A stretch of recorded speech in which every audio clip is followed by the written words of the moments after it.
नमस्कार दोस्तों, एक बार फिर से आपका स्वागत है द सीरियस कॉमेडी शो में। और आज प्रस्तुत है मुंशी प्रेमचंद के महान उपन्यास गोदान का तीसरा भाग। गोदान तीसरा भाग। होरी अपने गांव के समीप पहुंचा तो देखा कि अभी तक गोबर खेत में ऊख गोड़ रहा है और दोनों लड़कियां भी उसके साथ काम कर रही हैं।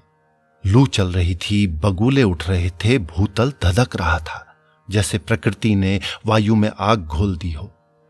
ये सब अभी तक खेत में क्यों है? क्या काम के पीछे सब जान देने पर तुले हुए हैं? वो खेत की ओर चला और दूर ही से चिल्लाकर बोला, अरे आता क्यों नहीं गोबर? क्या काम ही करता रहेगा? दोपहर ढल गई, कुछ सूझता है कि नहीं? उसे देखते ही तीनों ने कुदालें उठा ली और उसके साथ हो लिए। गोबर सांवला, लंबा, इकहरा युवक था जिसे इस काम में रुचि न मालूम होती थी। प्रसन्नता की जगह मुख पर असंतोष और विद्रोह था। वो इसलिए काम में लगा हुआ था कि वो दिखाना चाहता था उसे खाने पीने की कोई फिक्र नहीं है। बड़ी लड़की सोना लज्जाशील कुमारी थी, सांवली, सुडौल, प्रसन्न और चपल।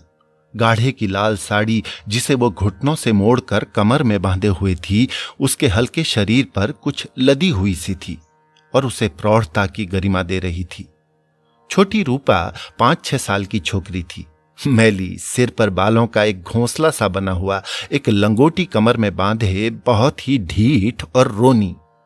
रूपा ने होरी की टांगों में लिपट कर कहा, काका देखो, मैंने एक ढेला भी नहीं छोड़ा।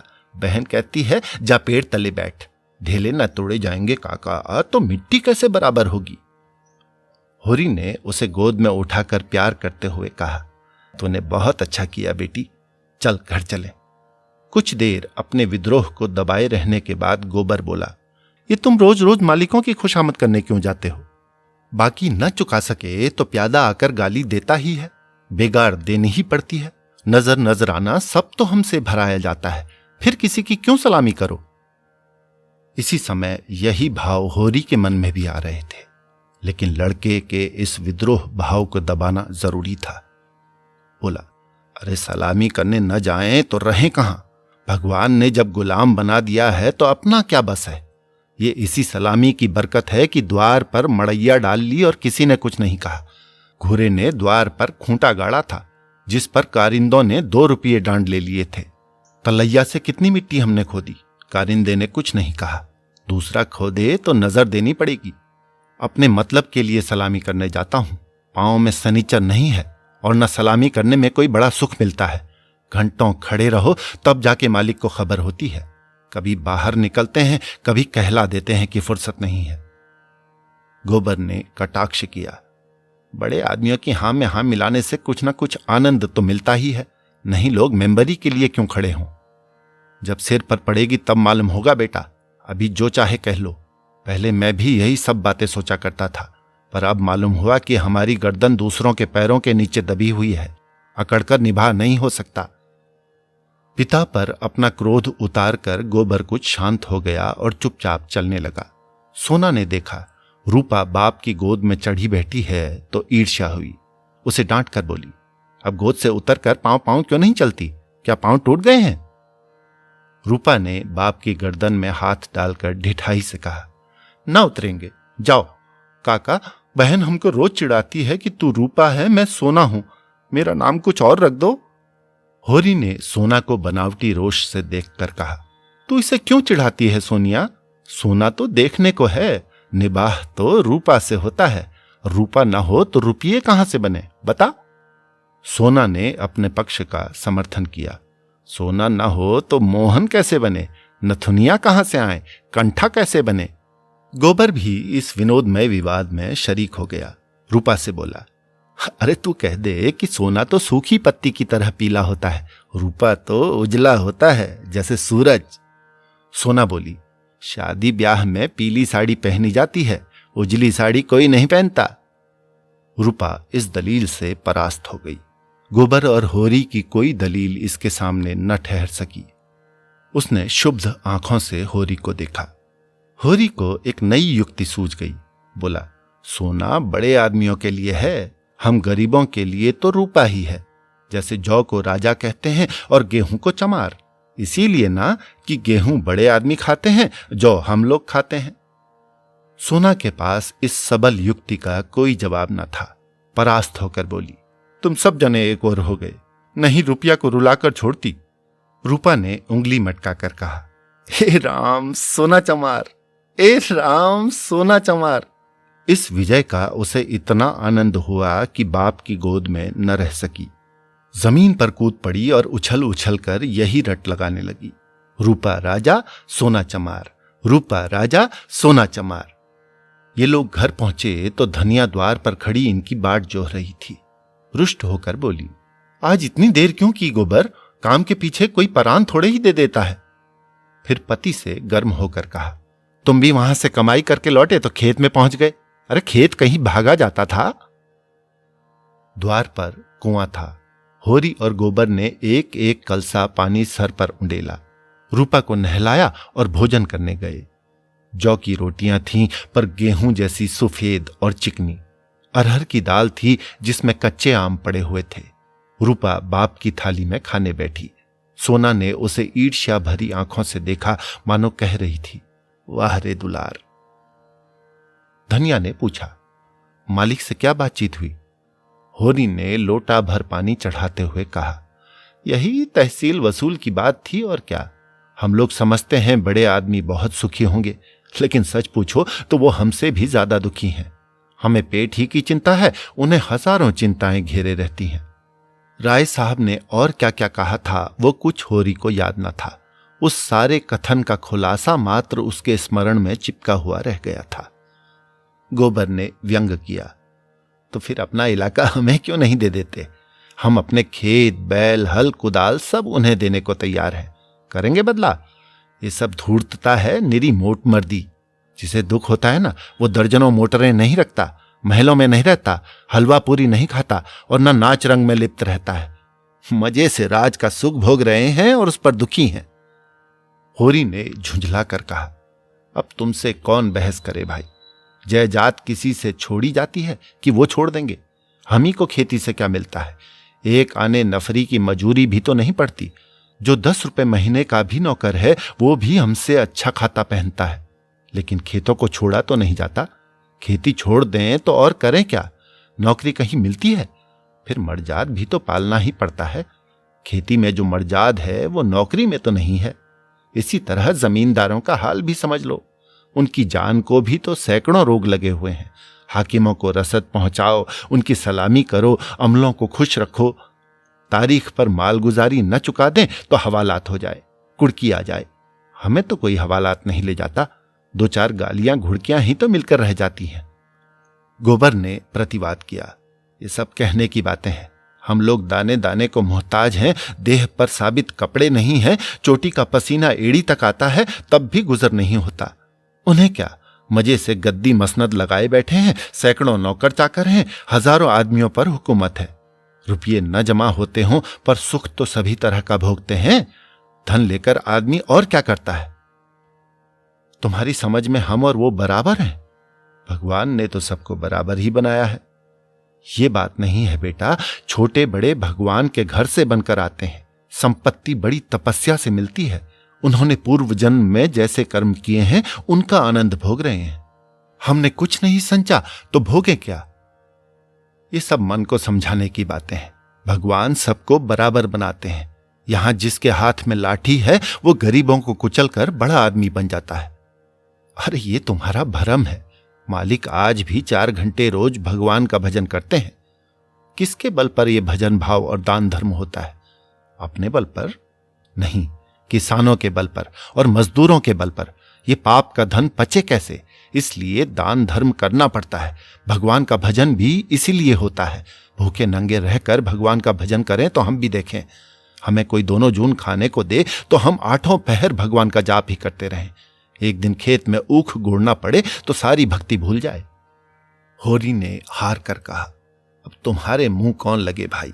तुम तो भगवान की लीला में भी टांग अड़ाते हो। तीसरे पहर गोबर कुदाल लेकर चला तो होरी ने कहा, जरा ठहर जाओ बेटा, हम भी चलते हैं। जब तक थोड़ा सा भूसा निकाल कर रख दो। मैंने भोला को देने को कहा है, बेचारा आजकल बहुत तंग है। गोबर ने अवज्ञा भरी आंखों से देखकर कहा, हमारे पास बेचने को भूसा नहीं है। अरे बेचता नहीं हूं भाई, यूं ही दे रहा हूं। वो संकट में है, उसकी मदद तो करनी ही पड़ेगी। हमें तो उन्होंने कभी एक गाय नहीं दे दी। दे तो रहा था पर हमने ली ही नहीं। धनिया मटक कर बोली, गाय? और नहीं वो दे रहा था, इन्हें गाय दे देगा। आंखों में अंजन लगाने को कभी चिल्लू भर दूध तो भेजा नहीं, गाय देगा। होरी ने कसम खाई, अरे नहीं जवानी कसम, अपनी पछाई गाय दे रहे थे। हाथ तंग है, भूसा चारा नहीं रख सके। अब एक गाय बेचकर भूसा लेना चाहते हैं। मैंने सोचा संकट में पड़े आदमी की गाय क्या लूंगा, थोड़ा सा भूसा दिए देता हूं, कुछ रुपये हाथ आ जाएंगे तो गाय ले लूंगा। थोड़ा थोड़ा करके चुका दूंगा। 80 रुपए की है, मगर ऐसी कि आदमी देखता रहे। गोबर ने आड़े हाथों लिया, तुम्हारा यही धर्मात्मापन तो तुम्हारी दुर्गत कर रहा है। साफ साफ तो बात है, 80 रुपए की गाय है, हमसे 20 रुपए का भूसा ले लें और गाय हमें दे दें। 60 रुपए रह जाएंगे, वो हम धीरे धीरे दे देंगे। होरी रहस्यमय ढंग से मुस्कुराया, मैंने ऐसी चाल सोची है कि गाय सेंत मेत में हाथ आ जाए। कहीं भोला की सगाई ठीक करनी है बस। 2-4 मन भूसा तो खाली अपना रंग जमाने को देता हूं। गोबर ने तिरस्कार किया, तो तुम अब सबकी सगाई ठीक करते फिरोगे? धनिया ने तीखी आंखों से देखा, अब यही एक उद्यम तो रह गया है। नहीं देना है हमें भूसा किसी को। यहां भोला भाली किसी का करज नहीं खाया है। होरी ने अपनी सफाई दी, अगर मेरे जतन से किसी का घर बस जाए तो इसमें कौन सी बुराई है। गोबर ने चिलम उठाई और आग लेने चला गया। उसे यह झमेला बिल्कुल नहीं भाता था। धनिया ने सिर हिलाकर कहा, जो उनका घर बसाएगा ना, एक 80 रुपए की गाय लेकर चुप न होगा, एक थैली गिनवाएगा। होरी ने पुचारा दिया, ये मैं जानता हूं, लेकिन उसकी भलमनसी को भी तो देखो। मुझसे जब मिलता है तेरा बखान करता है, ऐसी लक्ष्मी है, ऐसी सलीकेदार है। धनिया के मुख पर स्निग्धता झलक पड़ी। मन भाए मुड़िया हिलाए वाले भाव से बोली, मैं उनके बखान की भूखी नहीं हूं, अपना बखान धरे रहें। होरी ने स्नेह भरी मुस्कान के साथ कहा, मैंने तो कह दिया भैया, वो नाक पर मक्खी भी नहीं बैठने देती, गालियों से बात करती है, लेकिन वो यही कहे जाए कि औरत नहीं लक्ष्मी है। बात यह है कि उसकी घरवाली जबान की बड़ी तेज थी। बेचारा उसके डर के मारे भागा भागा फिरता था। कहता था, जिस दिन तुम्हारी घरवाली का मुंह सवेरे देख लेता हूं, उस दिन कुछ न कुछ जरूर हाथ लगता है। मैंने कहा, तुम्हारे हाथ लगता होगा, यहां तो रोज देखते हैं, कभी पैसे से भेंट नहीं होती। अरे तुम्हारे भाग्य ही खोटे हैं तो मैं क्या करूं। लगा अपनी घरवाली की बुराई करने। भिखारी को भीख तक नहीं देती थी, झाड़ू लेकर मारने दौड़ती थी। लालचीन ऐसी थी कि नमक तक दूसरों के घर से मांग कर लाती थी। अब मरने पर किसी की क्या बुराई करूं, मुझे देखकर जल उठती थी। भोला बड़ा गमखोर था कि उसके साथ निबाह कर लिया। दूसरा होता तो जहर खा के मर जाता। मुझसे 10 साल बड़े होंगे भोला, पर राम राम पहले ही करते हैं। तो क्या कहते थे, जिस दिन तुम्हारी घरवाली का मुंह देख लेता हूं तो क्या होता है? उस दिन भगवान कहीं ना कहीं से कुछ भेज देते हैं। बहुएं भी तो वैसी ही चटोरी नाई हैं। अब की सबों ने 2 रुपये के खरबूजे उधार खा डाले। उधार मिल जाए फिर उन्हें चिंता नहीं होती कि देना पड़ेगा या नहीं। अरे भोला रोते काहे को है? गोबर आकर बोला, भोला दादा आ पहुंचे, मन दो मन भूसा है वो उन्हें दे दो, फिर उनकी सगाई ढूंढने निकलो। धनिया ने समझाया, अरे आदमी द्वार पर बैठा है, उसके लिए कुछ खाट वाट तो डाल नहीं दी, ऊपर से लगे भुनभुनाने। कुछ तो भलमनसी सीखो, कलसा ले जाओ, पानी भरकर रख दो, हाथ मुंह धोएं, कुछ रस पानी पिला दो। अरे मुसीबत में ही आदमी दूसरों के सामने हाथ फैलाता है। होरी बोला, रस बस का काम नहीं है, कौन अपने पाहुने हैं? धनिया बिगड़ी, पाहुने और कैसे होते हैं? रोज रोज तो तुम्हारे द्वार पर नहीं आते हैं। इतनी दूर से धूप घाम में आए हैं, प्यास लगी ही होगी। अरे रुपया देख, डब्बे में तमाकू है कि नहीं? ये गोबर के मारे काहे को बची होगी? दौड़कर 1 पैसे का तमाकू सहुआइन की दुकान से ले आओ। भोला की आज जितनी खातिर हुई और कभी ना हुई होगी। गोबर ने खाद डाल दी, सोना रस घोल लाई, रूपा तमाकू भर लाई। धनिया द्वार पर किवाड़ की आड़ में खड़ी अपने कानों से अपना बखान सुनने के लिए अधीर हो रही थी। भोला ने चिलम हाथ में लेकर कहा, अच्छी घरनी घर में आ जाए तो समझ लो लक्ष्मी आ गई। वही जानती है छोटे बड़े का आदर सत्कार कैसे करना चाहिए। धनिया के हृदय में उल्लास का कंपन हो रहा था। चिंता, निराशा और अभाव से आहत आत्मा इन शब्दों में एक कोमल शीतल स्पर्श का अनुभव कर रही थी। होरी जब भोला का खांचा उठाकर भूसा लाने अंदर चला तो धनिया भी पीछे पीछे चली। होरी ने कहा, जाने कहां से इतना बड़ा खांचा मिल गया, किसी भड़बूजे से मांग लिया होगा। मन भर से कम में न भरेगा, 2 खांचे भी दिए तो 2 मन निकल जाएंगे। धनिया फूली हुई थी, मलानमत की आंखों से देखते हुए बोली, अरे या तो किसी को नेवता ना दो और दो तो भरपेट खिलाओ। तुम्हारे पास फूल पत्र लेने थोड़े ही आए हैं कि चंगेरी लेकर चलते? देते ही हो तो 3 खांचे दे दो। भला आदमी लड़कों को क्यों नहीं लाया, अकेले कहां तक ढोएगा, जान निकल जाएगी। 3 खांचे तो मेरे दिए न दिए जाएंगे। तब क्या 1 खांचा देकर टालोगे? अरे गोबर से कह दो अपना खांचा भरकर उनके साथ चला जाए। गोबर ऊख गोड़ने जा रहा है, एक दिन न गोड़ने से ऊख सूख न जाएगी। ये तो उनका काम था कि किसी को अपने साथ ले लेते। भगवान के दिए 2-2 बेटे हैं, ना होंगे घर पर, दूध लेकर बाजार गए होंगे। ये तो अच्छी दिल लगी है कि अपना माल भी दो और उसे घर तक पहुंचा भी दो। लाद दे लदा दे, लादने वाला साथ कर दे। अच्छा भाई कोई मत जाए, मैं पहुंचा दूंगी। बड़ों की सेवा करने में लाज नहीं है। और 3 खांचे उन्हें दे दूं तो अपने बैल क्या खाएंगे? ये सब तो नेवता देने के पहले ही सोच लेना चाहिए था। न हो तुम और गोबर दोनों जने चले जाओ। अरे मुरव्वत की तरह की जाती है, अपना घर उठाकर नहीं दे दिया जाता। अभी जमींदार का प्यादा आ जाए तो अपने सर पर भूसा लाद कर पहुंचाओगे तुम, तुम्हारा लड़का और लड़की सब, और वहां साइत मन 2 मन लकड़ी भी फाड़नी पड़े। अरे जमींदार की बात और है, हाँ वो डंडे के जोर से काम लेता है ना। अरे उसके खेत नहीं जोतते, खेत जोतते हैं तो लगान नहीं देते। अच्छा भाई जान न खा, हम दोनों चले जाएंगे। कहां से कहां मैंने इन्हें भूसा देने को कह दिया। या तो चलेगी नहीं, या चलेगी तो दौड़ने लगेगी। 3 खांचे भूसे से भर दिए गए। गोबर कुढ़ रहा था। उसे अपने बाप के व्यवहारों में जरा भी विश्वास न था। वो समझता था वो जहां जाते हैं वहीं कुछ न कुछ घर से खो आते हैं। रहा होरी, वो धर्म स्वार्थ के बीच में डूब उतरा रहा था। होरी और गोबर मिलकर 1 खांचा बाहर लाए। भोला ने तुरंत अपने अंगोछे का बीड़ा बनाकर सर पर रखते हुए कहा, मैं इसे रखकर अभी भागा आता हूं, 1 खांचा और लूंगा। होरी बोला, 1 नहीं अभी 2 धरे हैं और तुम्हें ना आना पड़ेगा। मैं और गोबर 1-1 खांचा लेकर तुम्हारे साथ ही चलते हैं। भोला स्तंभित हो गया। होरी उसे अपना भाई बल्कि उससे भी निकट जान पड़ा। उसे अपने भीतर एक ऐसी तृप्ति का अनुभव हुआ जिसने मानो उसके संपूर्ण जीवन को हरा दिया।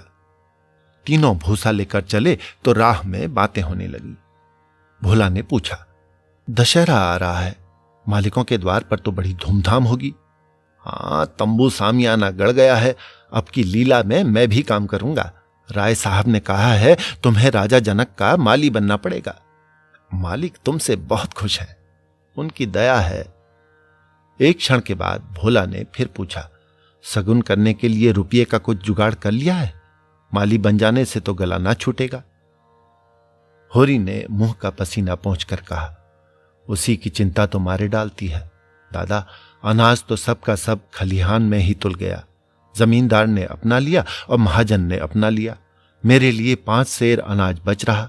ये भूसा तो मैंने रातों रात ढोकर छुपा दिया था, नहीं तिनका भी ना बचता। जमींदार तो एक ही है, मगर महाजन 3-3 है। सहुआइन अलग से और मंगरू अलग और मातादीन पंडित अलग। किसी का ब्याज भी पूरा न चुका। जमींदार के भी आधे रुपये बाकी पड़ गए। सहुआइन से फिर उधार लिया तो काम चला। सब तरह किफायत करके देख लिया भैया, कुछ नहीं होता। हमारा जन्म इसलिए हुआ है कि अपना रक्त बहाएं और बड़ों का घर भरें। मूल का दुगना सूद भर चुका, पर मूल ज्यों का त्यों सर पर सवार है। लोग कहते हैं सर्दी गर्मी में तीरथ बरत में हाथ बांध कर खर्च करो, मुदा रास्ता कोई नहीं दिखाता। राय साहब ने बेटे के ब्याह में 20,000 लुटा दिए, उनसे कोई कुछ नहीं कहता। मंगरू ने अपने बाप के क्रियाक्रम में 5,000 लगाए, उनसे कोई कुछ नहीं पूछता। वैसी ही मर्जात तो सबकी है। भोला ने करुण भाव से कहा, अरे बड़े आदमियों की बराबरी तुम कैसे कर सकते हो भाई? आदमी तो हम भी हैं। कौन कहता है कि हम तुम आदमी हैं? हम में आदमियत कहां? आदमी वो है जिनके पास धन है, अख्तियार है, इल्म है। हम लोग तो बैल हैं और जुतने के लिए पैदा हुए हैं। उस पर एक दूसरे को देख नहीं सकता, एका का नाम नहीं। एक किसान दूसरे के खेत पर न चढ़े तो कोई जाफा कैसे करे? प्रेम तो संसार से उठ गया। बूढ़ों के लिए अतीत के सुखों और वर्तमान के दुखों और भविष्य के सर्वनाश से ज्यादा मनोरंजक और कोई प्रसंग नहीं होता। दोनों मित्र अपने अपने दुखड़े रोते रहे। भोला ने अपने बेटों के करतूत सुनाए और होरी ने अपने भाइयों का रोना रोया, और तब एक कुएं पर बोझ रखकर पानी पीने के लिए बैठ गए। गोबर ने बनिए से लोटा मांगा और पानी खींचने लगा। भोला ने सहृदयता से पूछा, अलगौजे के समय तो तुम्हें बड़ा रंज हुआ होगा, भाइयों को तो तुमने बेटों की तरह पाला था। होरी आर्द्र कंठ से बोला, कुछ न पूछो दादा, यही जी चाहता था कि कहीं जाके डूब मरूं। मेरे जीते जी सब कुछ हो गया। जिनके पीछे अपनी जवानी धूल में मिला दी वही मेरे मुद्दई हो गए, और झगड़े की जड़ क्या थी? यही कि मेरी घरवाली हार में काम करने क्यों नहीं जाती। अरे पूछो, घर देखने वाला भी कोई चाहिए कि नहीं? लेना देना, धरना उठाना, संभालना, सहेजना, ये कौन करे? फिर वो घर बैठी तो नहीं रहती थी। झाड़ू बुहारू, रसोई, चौका बर्तन, लड़कों की देखभाल, ये कोई थोड़ा काम है? शोभा की औरत घर संभाल लेती कि हीरा की औरत में ये सलीका था? जब से अलगौजा हुआ है दोनों घरों में एक जून रोटी पकती है, नहीं सबको दिन में 4 बार भूख लगती थी। अब खाएं 4 दफे तो देखूं। इस मालिकपन में गोबर की मां की जो दुर्गति हुई है वो मैं ही जानता हूं। बेचारी अपनी देवरानियों के फटे पुराने कपड़े पहनकर दिन काटती थी। खुद भूखी सो रही होगी, लेकिन बहुओं के लिए जलपान तक का ध्यान रखती थी। अपनी देह पर गहने के नाम पर कच्चा धागा भी ना था। देवरानियों के लिए 2-2, 4-4 गहने बनवा दिए। सोने के ना सही, चांदी के तो हैं। जलन यही था कि मालिक क्यों है। बहुत अच्छा हुआ कि अलग हो गए, मेरे सिर से बला टली। भोला ने एक लोटा पानी चढ़ाकर कहा, यही हाल घर घर है भैया। भाइयों की बात ही क्या है, यहां तो लड़कों से भी नहीं पड़ती। इसलिए नहीं कि मैं किसी की कुचाल देखकर मुंह नहीं बंद कर सकता। तुम जुआ खेलोगे, चरस पियोगे, गांजे के दम लगाओगे, मगर आए किसके घर से? खर्चा करना चाहते हो तो कमाओ, मगर कमाई तो किसी से ना होगी। खर्च दिल खोलकर करेंगे। जेठा कामता सौदा लेकर बाजार जाएगा तो आधे पैसे गायब। पूछो तो कोई जवाब नहीं। छोटा जंगी है, वो संगत के पीछे मतवाला रहता है। सांझ हुई और ढोल मजीरा लेकर बैठ गए। संगत को मैं बुरा नहीं कहता, गाना बजाना ऐब नहीं, लेकिन ये सब काम फुर्सत के हैं। ये नहीं कि घर का तो कोई काम ना करो, 8 पहर इसी धुन में पड़े रहो। जाती है मेरे सिर, सानी पानी मैं करूं, गाय भैंस मैं दूहूं, दूध लेकर बाजार मैं जाऊं। ये गृहस्थी जी का जंजाल है, सोने की हंसिया जिसे ना उगलते बनता है न निगलते। लड़की है झुनिया, वो भी नसीब की खोटी। तुम तो उसकी सगाई में आए थे, कितना अच्छा घर बार था। उसका आदमी बंबई में दूध की दुकान करता था। उन दिनों वहां हिंदू मुसलमानों में दंगा हुआ, किसी ने उसके पेट में छुरा भोंक दिया। घर ही चौपट हो गया। वहां अब उसका निबाह नहीं। जाकर लिवा लाया कि दूसरी सगाई कर दूंगा, मगर वो राजी ही नहीं होती। और दोनों भावजे हैं कि दिन रात उसे जलाती रहती हैं। घर में महाभारत मचा रहता है। विपत की मारी यहां आई और यहां भी चैन नहीं। इन्हीं दुखड़ों में रास्ता कट गया। भोला का पुरवा था तो छोटा, मगर बहुत गुलजार। अधिकतर अहीर ही बसते थे और किसानों के देखते इनकी दशा बहुत बुरी न थी। भोला गांव का मुखिया था। द्वार पर बड़ी सी चरनी थी, जिस पर 10-12 गायें भैंसें खड़ी सानी खा रही थीं। ओसारे में एक बड़ा सा तख्त पड़ा था, जो शायद 10 आदमियों से भी न उठता। किसी खूंटी पर ढोलक लटक रही थी, किसी पर मजीरा। एक ताख पर कोई पुस्तक बस्ते में बंधी रखी थी, जो शायद रामायण हो। दोनों बहुएं सामने बैठी गोबर पाथ रही थीं और झुनिया चौखट पर खड़ी थी। उसकी आंखें लाल थीं और नाक के सिरे पर भी सुर्खी थी। मालूम होता था अभी रोकर उठी है। उसके मांसल स्वस्थ सुगठित अंगों में मानो यौवन लहरें मार रहा था। मुंह बड़ा और गोल था, कपोल फूले हुए, आंखें छोटी और भीतर धसी हुई, माथा पतला पर वक्ष का उभार और गात का वही गुदगुदापन आंखों को खींचता था। उस पर छपी हुई गुलाबी साड़ी उसे और भी शोभा प्रदान कर रही थी। भोला को देखते ही उसने लपक कर उसके सिर से खांचा उतरवाया। भोला ने गोबर और होरी के खांचे उतरवाए और झुनिया से बोला, जा पहले एक चिलम भर ला, फिर थोड़ा सा रस बना ले। पानी ना हो तो गगरा ला, मैं खींच दूं। होरी महतो को तो पहचानती है ना? फिर होरी से बोला, घरनी के बिना घर नहीं रहता भैया। नाटन खेती बहुरियन घर। नाटे बैल क्या खेती करेंगे और बहुएं क्या घर संभालेंगी। जब से इसकी मां मरी है जैसे घर की बरकत ही उड़ गई। बहुएं आटा पाथ लेती हैं पर गृहस्थी चलाना क्या जाने। हाँ, मुंह चलाना खूब जानती हैं। लौंडे कहीं फड़ पर जमे होंगे। सब के सब आलसी हैं, कामचोर। जब तक जीता हूं इनके पीछे मरता हूं। मर जाऊंगा तो आप सिर पर हाथ धर कर रोएंगे। लड़की भी वैसी ही, छोटा सा अढ़ौना भी करेगी तो भुन भुना कर। मैं तो सह लेता हूं, खसम थोड़ी सहेगा। झुनिया एक हाथ में भरी हुई चिलम, दूसरे में रस का लोटा लिए बड़ी फुर्ती से आ पहुंची। फिर रस्सी और कलसा लेकर पानी भरने चली। गोबर ने उसके हाथ से कलसा लेने के लिए हाथ बढ़ाकर झिंपते हुए कहा, तुम रहने दो, मैं भरे लाता हूं। झुनिया ने कलसा न दिया। कुएं के जगत पर जाकर मुस्कुराती हुई बोली, तुम हमारे मेहमान हो, कहोगे एक लोटा पानी भी किसी ने न दिया। मेहमान काहे से हो गया, तुम्हारा पड़ोसी ही तो हूं। पड़ोसी साल भर में एक बार भी सूरत न दिखाए तो मेहमान ही है। रोज रोज आने से मर्जाद भी तो नहीं रहती।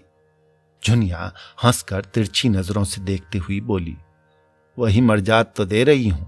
महीने में एक बार आओगे, ठंडा पानी दूंगी। 15वें दिन आओगे, चिलम पाओगे। 7वें दिन आओगे, खाली बैठने को माची दूंगी। रोज रोज आओगे, कुछ न पाओगे।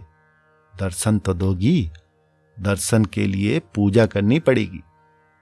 ये कहते कहते जैसे उसे कोई भूली हुई बात याद आ गई। उसका मुंह उदास हो गया। वो विधवा है। उसके नारीत्व के द्वार पर पहले उसका पति रक्षक बना बैठा रहता था। वो निश्चिंत थी। अब उस द्वार पर कोई रक्षक न था, इसलिए वो उस द्वार को सदैव बंद रखती है। कभी कभी घर के सुनेपन से उकताकर वो द्वार खोलती है, पर किसी को आते देखकर भयभीत होकर दोनों पट भीड़ लेती है। गोबर ने कलसा भरकर निकाला। सबों ने रस पिया और एक चिलम तमाकू और पीकर लौटे। भोला ने कहा, कल तुम आकर गाय ले जाना गोबर, इस बखत तो सानी खा रही है। गोबर की आंखें उसी गाय पर लगी हुई थीं और मन ही मन वो मुग्ध हुआ जाता था। गाय इतनी सुंदर और सुडौल है, उसकी उसने कल्पना भी न की थी। गोरी ने लोभ को रोक कर कहा, मंगवा लूंगा, जल्दी क्या है। अरे तुम्हें जल्दी ना हो, हमें तो जल्दी है। उसे द्वार पर देखकर तुम्हें वो बात याद रहेगी। उसकी मुझे बड़ी फिक्र है दादा। तो कल गोबर को भेज देना। दोनों ने अपने अपने खांचे सर पर रखे और आगे बढ़े। दोनों इतने प्रसन्न थे मानो ब्याह करके लौटे हों। होरी को तो अपनी चिर संचित अभिलाषा के पूरे होने का हर्ष था और बिना पैसे के। गोबर को इससे भी बहुमूल्य वस्तु मिल गई थी। उसके मन में अभिलाषा जाग उठी थी। अवसर पाकर उसने पीछे की तरफ देखा। झुनिया द्वार पर खड़ी थी, मत्त आशा की भांति अधीर, चंचल। द सीरियस कॉमेडी शो पर आपके आगमन का बहुत बहुत धन्यवाद।